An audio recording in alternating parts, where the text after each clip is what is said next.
Paghuhubad sa kasuotan ni Jesus. Sa tagpong ito nagsisimula ang ikalimang yugto ng prosesyon, ang bundok ng Kalbaryo. Sa bundok ng Kalbaryo, si Jesus ay makikitang nakatayo sa gitna ng mga tao. Nasa tabi niya ang sundalong Romano na si Longinos. At sa kabila ay naroon ang Hudyo na nagdudulot kay Jesus ng alak na may abdo. Sa likod naman ay makikita ang Pariseo na kumukutya kay Jesus. Ito ang ika-10 estasyon sa daan ng krus. Ang tagpo ay nasa pangangalaga ng pamilya ni na Dr. Gerald Belsa at ng yumaong may bahay nito na si Ginang Clarissa Belsa.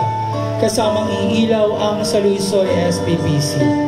Mahal na poong Jesucristo, ipinamamanhig namin ang kapakanan ng mga mahihirap, ng mga walang saplot, mga walang makain at mga walang matirhan.